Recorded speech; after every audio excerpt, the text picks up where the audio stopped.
Con Eddie Gutiérrez, él es representante de la Cámara de Comercio, él está a cargo de la información crediticia. Eddie, ¿cómo está? Buenas noches, bienvenido a Chámbara Empresarial. Buenas noches, Miguel. Gracias por la invitación. Gustoso de poder resolver cualquier inquietud, duda que se pueda presentar en este tema muy importante. Eddie, a ver, cifras hasta, digamos, marzo del 2022. Primera región donde hay mayor, lógicamente, personas que están en centrales de riesgo, digamos así, o que están en morosidad, tenemos Lima, luego sigue Cajamarca, luego sigue Amazonas, luego sigue Ancash, y por ahí más o menos que se mete por media tabla La Libertad. ¿Cuál es el balance que ustedes tienen referente a las cifras, digamos así, que manejan en cuanto a las personas que pueden estar o que están inclusas dentro del sistema de riesgo? Claro, hay que mencionar que toda persona o empresa está reportada a la central de riesgo, ya que es una obligación por parte de las entidades financieras informar esa situación. Y estamos cuando tenemos tarjetas de crédito, préstamos, ¿no? Créditos hipotecarios, todo producto que sea crédito de manera financiera. Así nos vamos a calificar de acuerdo a nuestros pagos. Si es que vamos a estar puntuales, vamos a aparecer en la central de riesgo, pero como unos clientes puntuales, con pago puntual. Pero si nos vamos a demorar en pagar, ahí esa calificación va a cambiar y vamos a figurar en la central de riesgo de manera negativa. A ver, para poder ingresar a una central de riesgo, para que te puedan considerar dentro de esa central de riesgo, ¿tiene que pasar qué tiempo de morosidad? Automáticamente desde que tenemos la tarjeta de crédito o el préstamo, ya estamos en la central de riesgo. Correcto. Ya, pero de ahí para que tengas una mala calificación. Correcto. En ese caso, tenemos desde el día de vencido, tenemos máximo 8 días para estar en la calificación normal, es decir, que el cliente está puntual. A partir del 9º día de vencido, ya entramos en la categoría de cliente problema potencial, en sus siglas CPP. Ahí estamos mal en el sistema. Si es que excedemos al día 31, ya somos unos clientes deficientes. Si excedemos al día 61, somos unos clientes dudosos. Y si excedemos 120 días, ya estamos en una categoría de pérdida, que es la categoría más baja, que prácticamente descalifica a cualquier persona o empresa que tenga esta calificación. Ahora, ¿cómo están manejando ustedes esta central de información crediticia que maneja la Cámara de Comercio? Claro, alrededor ya de este periodo de enero a septiembre ya se han vendido más de 900 reportes, ¿no? Porque este reporte es para el público en general. En ellos podemos conocer si es que las personas a quienes le vamos a alquilar nuestra propiedad son personas confiables, no van a pagar puntuales o tal vez se van a demorar, ¿no? Para eso es importante también conocer la situación crediticia de una persona o empresa. O sea, la parte de la Cámara de Comercio solamente es la de brindar información referente de cuál es su situación en la cual se encuentra dentro de las dos centrales de riesgo que hay, que creo que es Infocor y Esperia. Correcto. Asimismo, como Cámara de Comercio tenemos el registro público de protestos y moras, ¿no? Eso está enfocado más a los documentos, los títulos valores, las letras de cambio, los cheques y los pagarés. En esos casos, sí se requiere una aclaración dentro de nuestras oficinas. Es el servicio de regularización de protestos. Ahora, correcto. Ese servicio, ¿podrías explicarlo un poco más, digamos, para poder detallarlo en qué consiste o colocar alguna casuística? Claro. Los protestos se generan cuando nosotros no hemos pagado, hemos incumplido en el pago de una letra de cambio, de un cheque o un pagaré. Automáticamente, si es que no cumplimos la fecha establecida de esos documentos, se genera un protesto y ese protesto va registrado a las cámaras de comercio. ¿No? Es decir, el protesto viene a ser el incumplimiento de pago de un título valor, de una letra, de un cheque o un pagaré. Correcto. Una vez que llega a la Cámara de Comercio, ¿cómo proceden ustedes? Una vez que llega a la Cámara de Comercio, tenemos la obligación de informarlo a la Central Nacional para que ellos posteriormente publiquen la información a las centrales de riesgo. Ujú. Correcto. Ahora, en esa información también igual va la calificación en base a lo que antes nos había mencionado por la cantidad de días que se atrasa el pago también. Esta es una glosa adicional. En este caso no interviene una calificación, ya que la calificación está enfocada directamente a las entidades financieras. Cada entidad financiera nos coloca una calificación de acuerdo a nuestros retrasos de pago.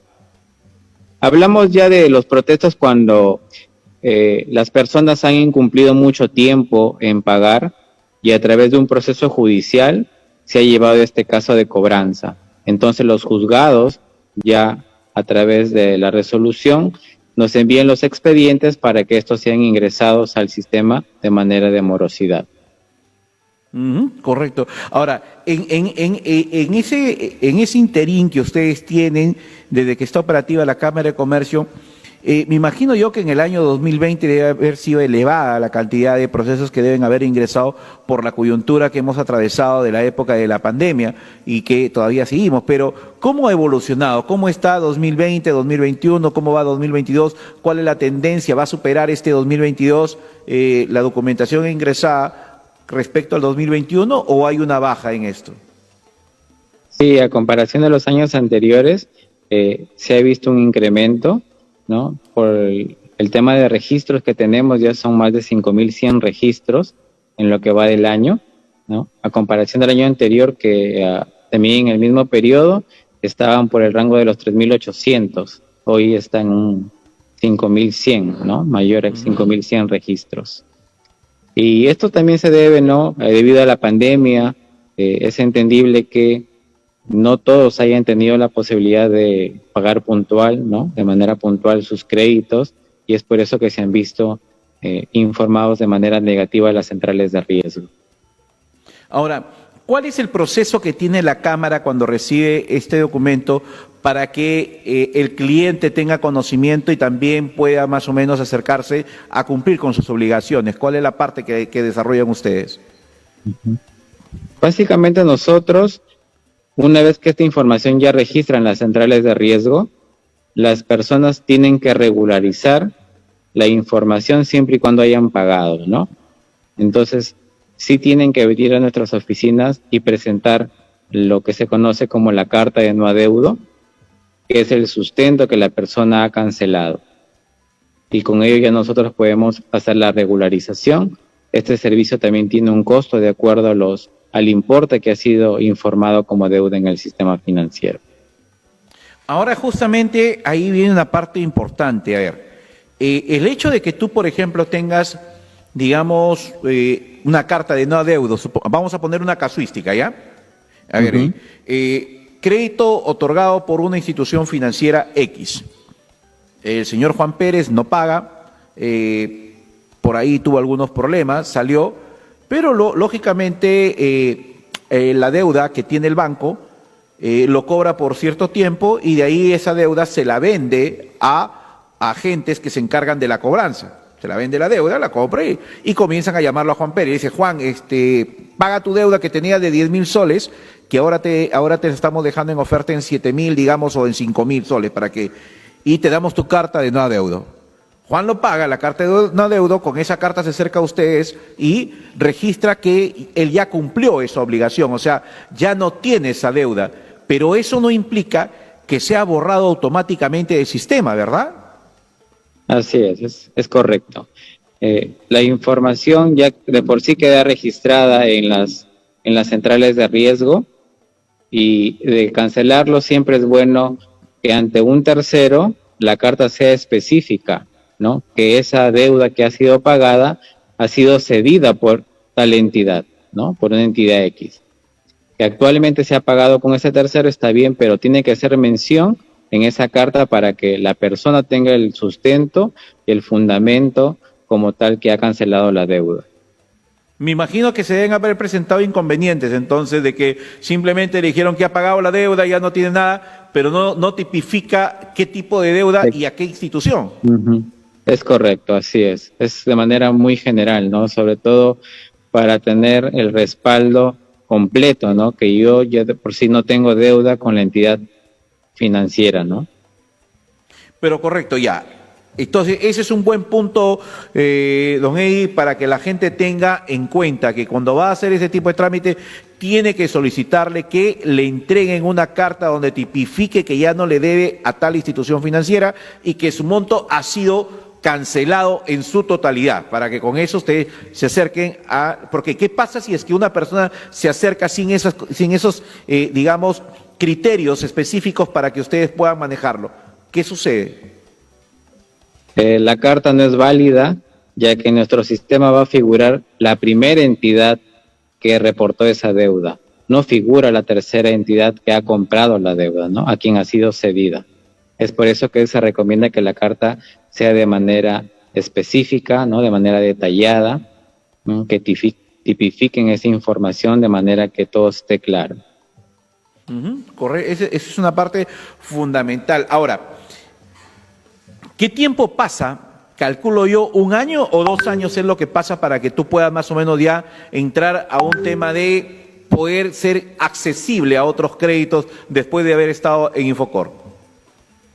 Estos son criterios ya de cada entidad financiera. Hay algunos que esperan que pasen 6 meses, que pasen 12 meses para que puedan volver a calificar, ¿no? Pero finalmente este criterio es de manera interna de cada entidad financiera. Incluso ellos también pueden poner sus propios requisitos, ¿no? A manera que yo pueda confiar en ti, quiero que me hagas, por ejemplo, un plazo fijo, ¿no? Que me dejes en garantía algo para que yo pueda confiar en ti plenamente y puedas acceder al producto financiero que me estás solicitando. Claro, eso es cierto. O en todo caso te pueden decir también que hace un depósito por durante 6 meses como a manera de ahorro y un poco que para poder hacerlo. Porque, ojo, lo que quede claro, y esto no sé si me puede ratificar, tú que eres la persona que conoce mucho más este tema desde el punto de vista técnico, lo que quede claro que no es el hecho de que usted ya paga su deuda y va a pensar que al día siguiente ya no figura. Ojo, siempre va a figurar en el sistema de riesgo, siempre va a figurar su calificación, es como un antecedente, digamos así, y ese antecedente va a estar ahí permanentemente, no es por el hecho de que ya pagué, bórrame de Infocor, lo que mucha gente dice, me van a borrar y aparece, ojo, y aparecen muchas personas que ofrecen ese tipo de trabajo, de decirte, te vamos a borrar de Infocor, te vamos a sacar de Infocor, y eso es falso. Es totalmente falso, así es, decir a la población que no se dejen engañar. No existe la eliminación de Infocor como tal, no, eso es un total fraude, así que la ciudadanía debe tener claro que esa información va a permanecer en el sistema como un historial, ¿no? Como una información antecedente. Lo que sucede es que, completando lo que nos está señalando Eddie Gutiérrez de la Cámara de Comercio, lo que sucede es que normalmente cuando evalúan su historial crediticio nuevamente, se fijan en los 2 años o en tantos anteriores. Por ejemplo, usted tiene su deuda 2022, ya pagó. El 2025 va a haber un préstamo, ya no lo van a jalar. No es que se haya borrado, sino que el banco dice, pásame los últimos 24 meses de reporte de esa persona, o pásame los 15, 16, 18 meses de reporte de la persona. Y ahí no va a aparecer, pues. No va a estar ahí usted que tenga alguna deuda. Y eso no quiere decir que a usted ya se le borraron sus, digamos, los antecedentes o la mala que tenía información en Infocor. Entonces, esa es la parte que debe quedar claro para que las personas conozcan técnicamente qué es lo que va a suceder y no se dejen engañar o estafar diciendo, págame tanto y ya te vamos a borrar la Infocor, y eso es mentira. Entonces, no, eso es ya como una antecedente de por vida, es como cuando uno estudia primaria, tiene un colegio donde estudiado. Y ese colegio lo lleva de por vida ahí. Secundaria, el colegio de por vida. Y universidad, y eso ya es de por vida hasta que te mueras. Entonces, esa es la parte que hay que aclarar porque hay que tener en cuenta esa consideración. Sí, es correcto. Debemos tener en cuenta que la información que se registra en la central de riesgo es nuestra carta de presentación para todo, ¿no? Si queremos alquilar un bien, aquí tiene nuestra carta de presentación de la central de riesgo en la cual se va a reflejar mis pagos mensuales, ¿no? Si es que yo he pagado de manera puntual, voy a estar como un buen cliente, pero si yo he tenido altibajos, lamentablemente no voy a poder calificar, voy a ser rechazado, ¿no? Inclusive ahora, como existe también mucha morosidad en el tema de alquileres, ¿no? Para evitar eso, las personas tienen este reporte de la central de riesgo para evitar futuros inconvenientes. Ahora, para incluir ese último tema, me parece interesante. ¿Cómo puede hacer una persona para garantizar de que cuando alquila algo tenga el retorno, y cómo puede hacer para colocarlo a una persona en Infocor? ¿Qué es lo que tiene que hacer? Claro, por parte de Infocor tendrían que comunicarse directamente con ellos, ya que ellos tienen una modalidad externa para registrar cualquier documento que avale un compromiso de pago, ya sea el contrato de alquiler, ya sea una factura. En caso firmen títulos valores como una letra de cambio, un pagaré, esos documentos sí lo pueden ingresar a través de la Cámara de Comercio. Como manera de garantía, digamos así. Así es, sí. Vienen a ser compromisos de pago que avalan que esta persona va a cumplir. En caso no cumpla, simplemente pasan a las centrales de riesgo y esa información va a ser algo negativo para ellos.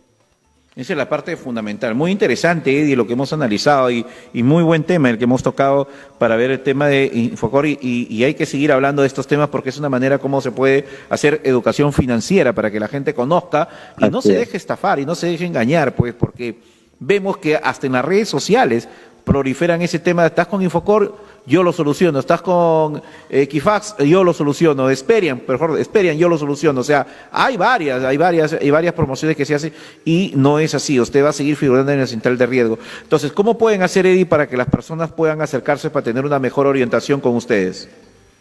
Claro, estamos ubicados en Girón Junín 454, el centro cívico. Nos pueden visitar de manera presencial de lunes a viernes, de 9 a 1 y de 2 a 6 de la tarde. También pueden llamarnos al 987-499-371.